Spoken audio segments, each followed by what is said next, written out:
9 Weird Woodworking Tricks That Actually Work. I've watched a lot of woodworking tips and tricks online, so much so, that it seems like I'm not seeing any new ones. So I set out to make a useful collection of woodwork tricks that aren't the typical ones you see online. I hope you enjoy these and pick up at least one tip you haven't seen before.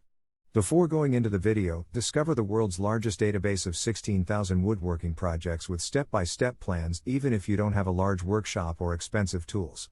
Click the first link in our description to get access to the plans. Now let's get into today's video. 1. Measure your circular saw. This first trick is ideal if you're framing, or doing woodworking where a tolerance of plus or minus 3 mm, or 1/8 inch, is acceptable. Measure the distance between your blade and both edges of the saw base plate. Then commit these measurements to memory.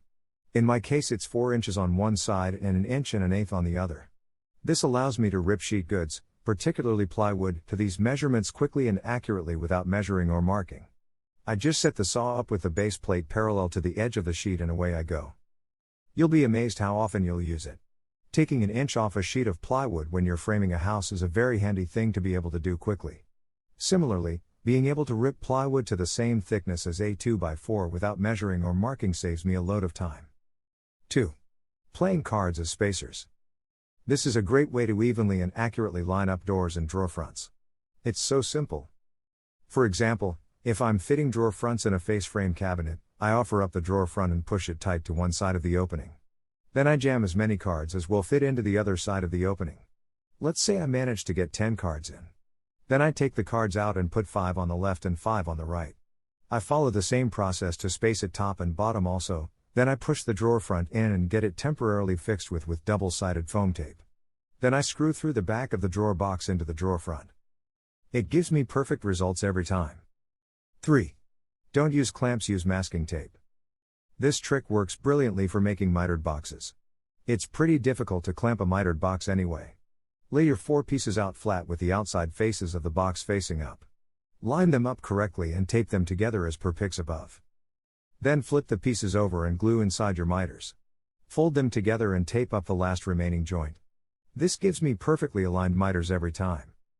4. Measure internal miters using your miter saw. Measuring and marking the internal edge of miters is tricky. I tend to cut the first miter, then lay the piece on my saw. I hook my tape onto the end of the saw and line up the internal edge with my tape. I can then easily pull the tape to where I need it and mark the inside of the other miter. 5.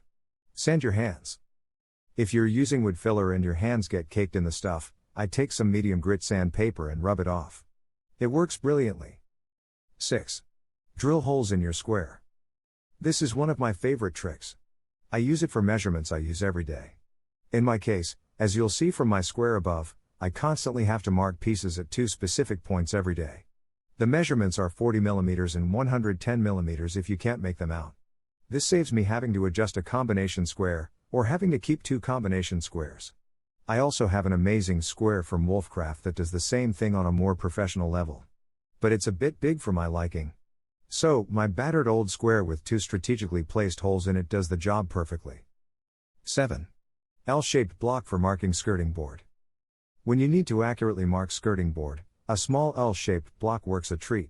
It's especially useful if the floor is running off a little. Get your piece of skirting board/baseboard lined up and in position. Hold the L-shaped block along the edge of your architrave and mark. This will give you the perfect mark, allowing you to make the perfect cut. It's a bit of a risk if you just mark it and cut it square. You may be a fraction out at the top or the bottom of your joint. This way your cut line is perfectly in line with your architrave. 8. Close peg to hold panel pins.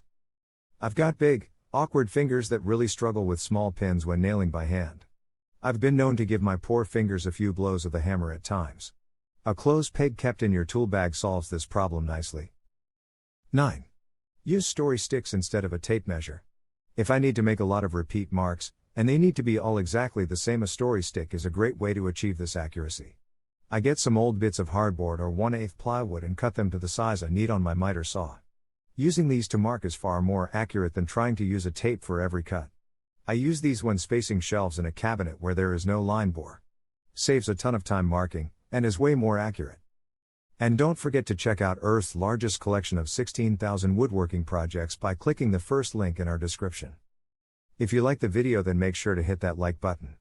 Also, if you want more woodworking tutorials, please consider subscribing our channel for more contents every day. Thank you for watching, and let me know what you think of this video in the comments below.